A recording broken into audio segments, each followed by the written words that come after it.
ఈ విషయం అర్థం చేసుకుంటారని ఈ 3 రోజుల అసెంబ్లీ స్థానాలు 2 పార్లమెంట్ స్థానాల్లో వాళ్ళు పోటీ చేయడం జరిగింది. జనసేన 2 పార్లమెంటు స్థానాల్లో గెలవబోతా ఉంది. అలాగే అసెంబ్లీ స్థానాల్లో పిఠాపురం నుండి పోటీ చేసినటువంటి జనసేన పార్టీ వ్యవస్థాపక అధ్యక్షులు శ్రీ పవన్ కళ్యాణ్ గారు భారీ మెజార్టీతో గెలవబోతా ఉన్నారు.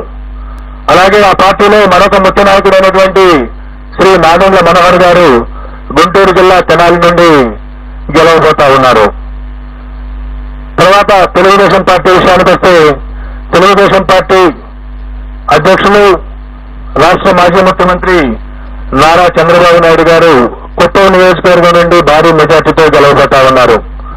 అలాగే వారి తనయుడు మాజీ మంత్రి శ్రీ నారా లోకేష్ మంగళగిరి నుండి గెలవబోతా ఉన్నారు. అలాగే శ్రీ నందమూరి బాలకృష్ణ గారు హిందూపురం నియోజకవర్గం నుండి మంచి మెజారిటీతో గెలవబోతా ఉన్నారు.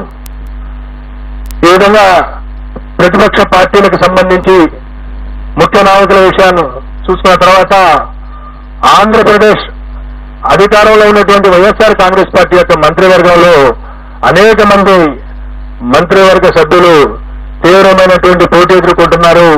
కొద్దిమంది ఓటమి చవిచూడబోతా ఉన్నారు. ఇందులో ముఖ్యంగా మనం ఆంధ్రప్రదేశ్ ముఖ్యమంత్రి శ్రీ వైఎస్ జగన్మోహన్ రెడ్డి గారు పులివెందుల అసెంబ్లీ నియోజకవర్గం నుండి భారీ మెజార్టీతో గెలవబోతా ఉన్నారు.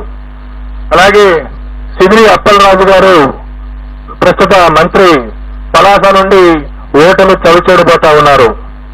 అలాగే ధర్మాన ప్రసాదరావు గారు శ్రీకాకుళం అసెంబ్లీ నియోజకవర్గం నుండి వారు గట్టి పోటీ ఎదుర్కోబోతున్నారు.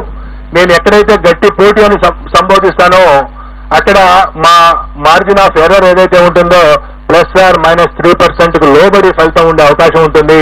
కాబట్టి +/- 3% ఉన్న దగ్గర నేను గట్టి పోటీ అని సంబోధించడం జరుగుతుంది. అలాగే పీడిక రాజన్న దొర సాలూరు అసెంబ్లీ నియోజకవర్గం నుండి గెలుపొందబోతా ఉన్నారు. అలాగే బొత్స సత్యనారాయణ గారు ప్రస్తుత మంత్రి మాజీ పిసిసి అధ్యక్షులు చీపురుపల్లి అసెంబ్లీ నియోజకవర్గం నుండి మంచి మెజారిటీతో గెలుపొందబోతా ఉన్నారు. అలాగే గుడివాడ